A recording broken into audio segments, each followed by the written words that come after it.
Hey guys, today what we're going to do is cover how to replace the CV boot on your Humvee or Hummer H1 half shaft. So let me preface this video by saying you do not have to replace the entire unit if you have a torn boot. There are a lot of options out there.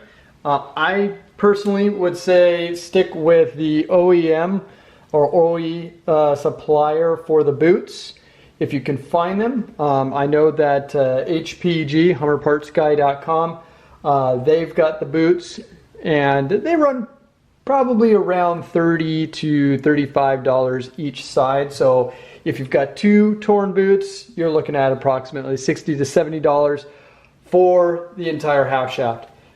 The reason I mention this is because if we look at the alternative, which I'm seeing a lot of people do, is go and they eliminate this entire unit and just buy a brand new one.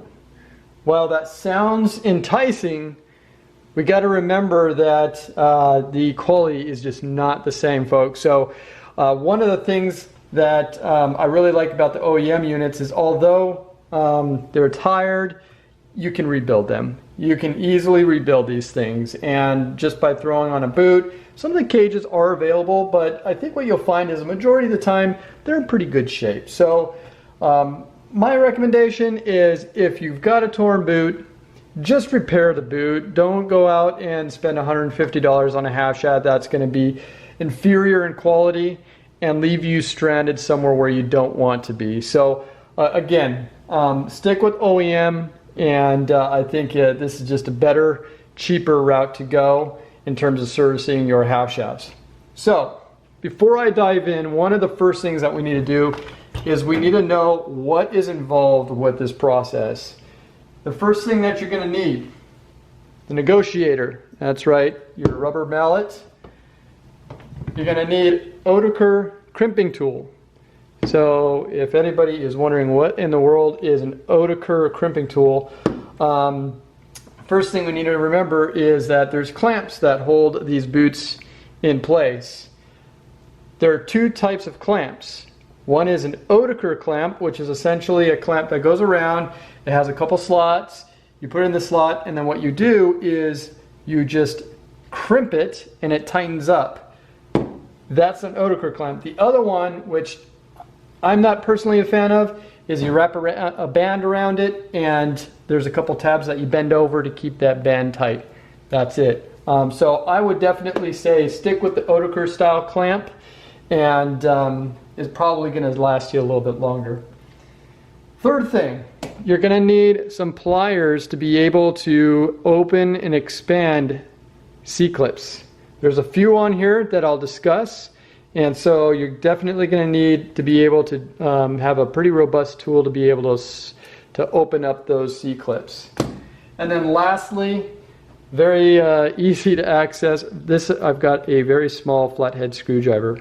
So if you've got a regular one, it might be a little bit difficult, but you need something a little bit smaller like this guy, because you'll see. So again, we've got these four components here that you're going to need to completely service the half shafts. So set these aside and let's just get right into it.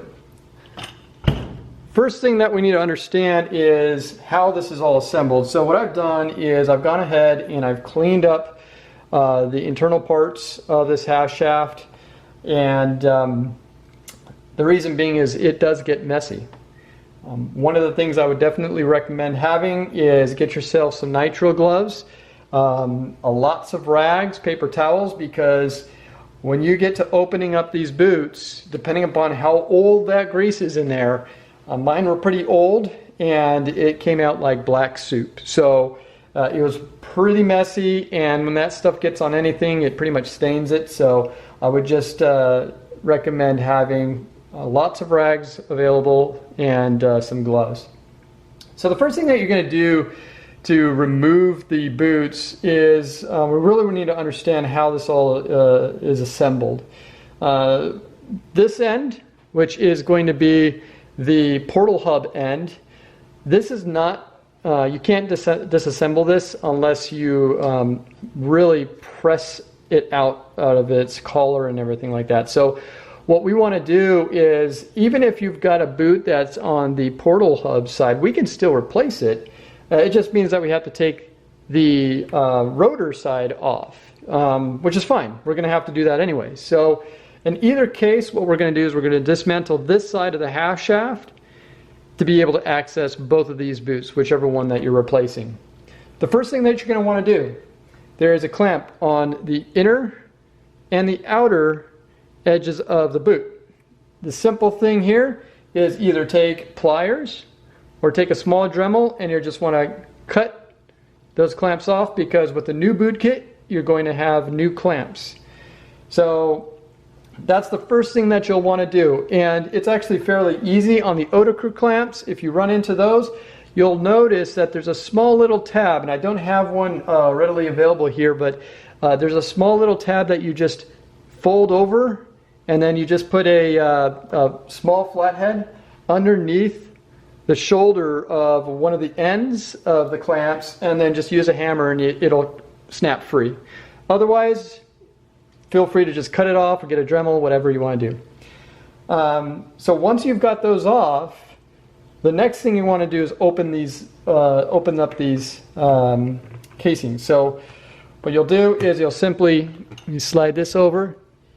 You'll simply slide this off this hub here, and then what you want to do is slowly work the boot up the center of the shaft. The reason we're doing that is because we're going to need a little bit of room to work in here to be able to dismantle this assembly. So the first thing that you'll want to do is get your pliers, and I'm going to zoom in here to show you what you're going to need to tackle. Alright, so right here we've got a small recession where a clip goes into. Now, for the sake of time, I've already pulled it off just to keep this video as short as possible, but this is what the clip looks like. And this clip, again, just fits right in this location right here. So when it's facing up, or however you got it, what you're going to want to do is you want to take your pliers, and you're going to want to spread that clip open and then slide it down this shaft a little ways and out of the way. So again, I've already removed this clamp, but that's going to be the first process. So just open that up, slide it down the shaft, and leave it at that.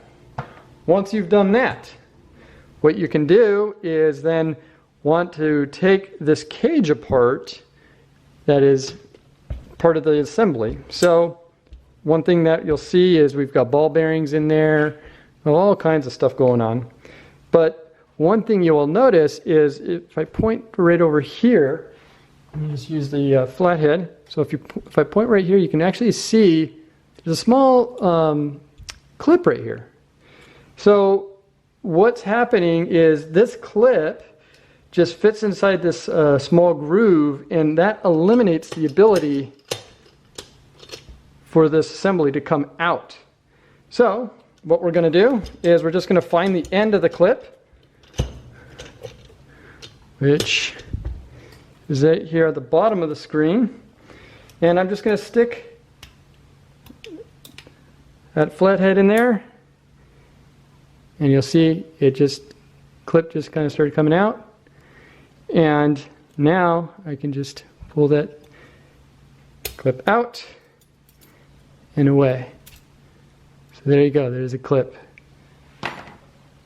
Pull that out, set that aside. Next thing you're going to do, and again, remember there's going to be grease all in here, so more than likely the ball bearings are going to stay in place. This whole assembly now is free to come out. So what we're going to want to do is just pull this assembly out slowly. We don't have the ball bearings running all over the place. Set that aside, and then we just go ahead and pull these bearings out.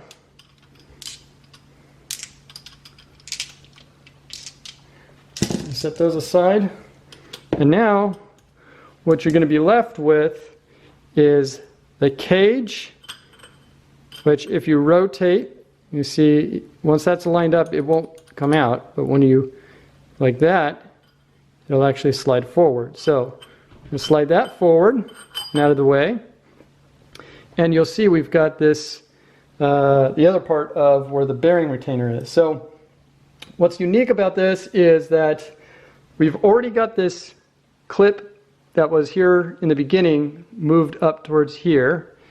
So now what we're going to do is we're actually just going to tap this unit forward. Don't need too much, just enough. And then what we'll do is, we'll see here, to bring it into focus, is there's a small clip, and I'm not sure if you can see it, but there's that purple clip right there. What that does is that prevents this part from sliding off the shaft. So, what we're going to need to do is pretty simple. We're just going to want to remove that clip. So again, just using the trusty screwdriver,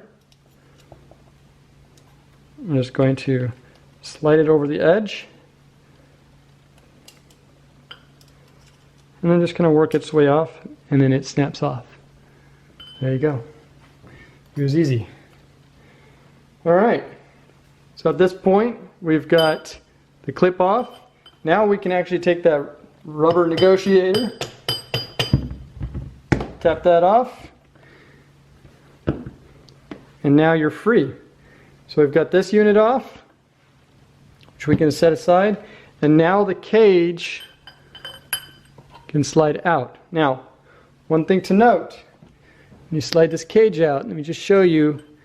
Notice how the beveled edge, or the smaller end, is facing towards the center of the shaft. You'll want to remember this when you put it back together. So we got that, we're going to set that aside. Now at this point, what we're going to do is we're just going to slide the boot off. So what we've got here is the boot.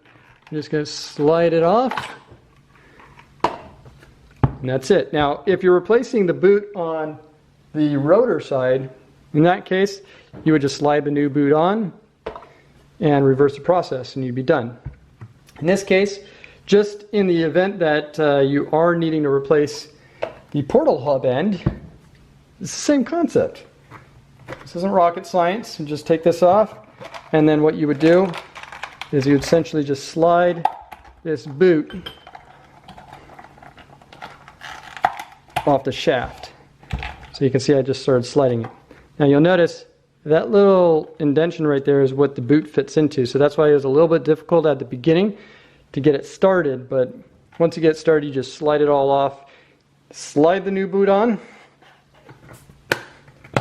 And then you'll feel it snap into place right here. So we've gone through actually the hard part at this point, because you've went ahead and removed the boots.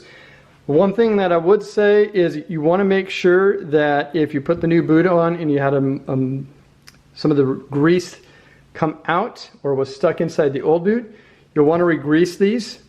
The boot kits will come with new grease, so you'll just want to make sure that you replace the grease that has fallen out. Now, reassembly, pretty straightforward stuff again. What we're going to do is we're just going to go ahead and reverse the process. So in this case, we're just going to take our new boot and we're going to go ahead and slide it in just like this. Remember, we want to give ourselves a little bit of space. And I think I didn't mention, but if you're having trouble, you know, I mentioned at the beginning of the video where you've got this clip and it's on the shaft. If you're having any trouble getting the boot off, you can always just take a screwdriver and kind of stretch it up and over this clip if it's here, or you can remove the clip entirely. It's completely up to you. But if you remove the clip entirely, once you've got the new boot on or slid over the shaft, now's the time to reinstall this clip. So what I would do is I would go ahead and slide this down, and again we're going to go past these notches and just somewhere around here. So once you have that in place, it's just a simple process of going in reverse order. We're going to take the cage that we had here. And what we're going to do is we're going to remember we want the smaller end facing towards the center of the shaft. So we're just going to slide that in there, set that aside. Then we're going to take this race here, and what we're going to do is we're going to install this next. Now, one thing to note is when I show you this, you'll notice that side has a square end right here, but this side has a beveled end. So you want to make sure that the square end, this end here, is facing towards the end of the shaft, because the clip that goes into the end of this shaft right here is going to prevent the race here from sliding out. So again, beveled end towards the center of the shaft, and the 90-degree or more rigid end right there towards the end of the shaft. So I'm just going to go ahead and do that. Tap that down. Just want to tap that down just enough so that we can see that small clip right there, or I should say the indentation there. And then we're going to take our clip and we're going to install it right in here. So once we get that, we're just going to do something like this. So I just put one end into the slot and then I just pull it around and then it snaps into place. So you can see that. Now, here's the tricky part. What we have to do is we have to compress this clip that we just put in, and we've got to tap this race towards the end of the shaft. So I usually just tap it little ways to get to the edge, and then I kind of just push these ends in the screwdriver.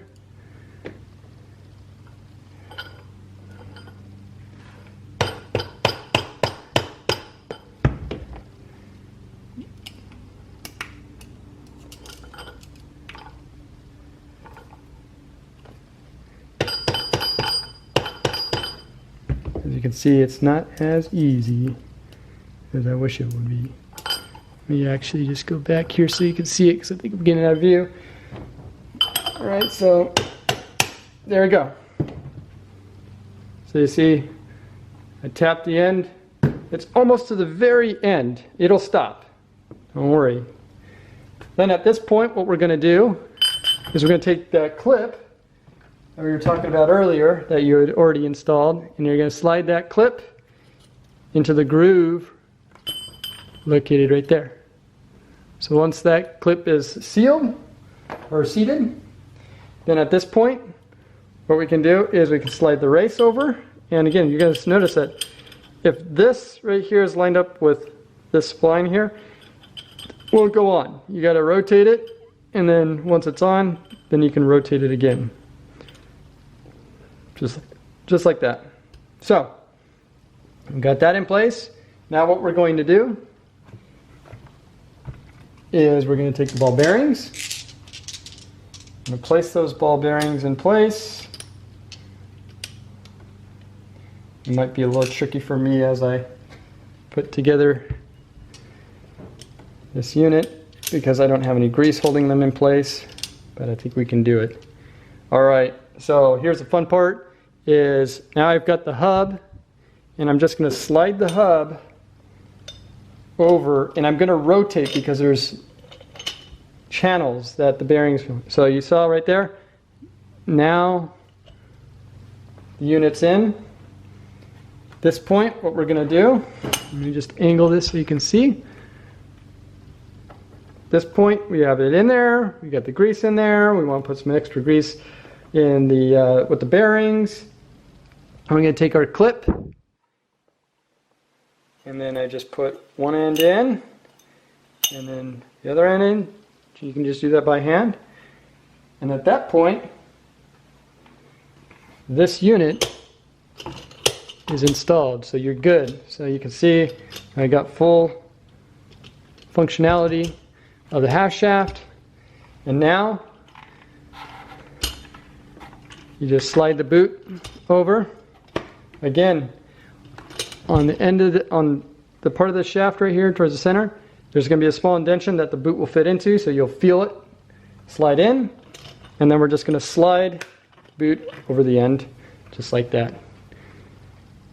And that's it, folks. It doesn't need to be any more difficult than that. Again, this process is not that difficult. I think this video took, what, 20 minutes?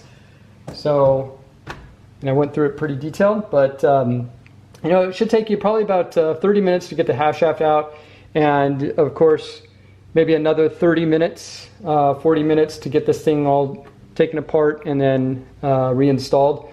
And hopefully this video helps you feel a little bit more confident being able to do so, as you know, when I first took these things apart, I really wasn't sure how everything went together, so I was kind of taking my time. But that is it. Again, $30 to $35 for these boots, for the OEMs. I know there are a couple of alternatives out there, like the Dormans. Again, I would just stick probably to the OEM. These right here are actually probably around 20 years old, and they're still in really good shape. So I've reconditioned these, and these are going to be put on some of my spares. So I'm actually keeping these boots. I'm just going to throw some new clamps on. But that is it, folks. Again, I can't emphasize enough that this is actually a very easy process to go through. Don't spend $150 on a new shaft. They're inferior in quality. They're likely to become half of a shaft, and so stick with the OEM shafts and just replace those boots. If you have any questions, comments, be sure to subscribe, whatever it is. We're going to be doing more videos like this to help you Humvee and Hummer H1 owners be able to service your vehicles. Be sure to stay tuned, and until then, drive safe.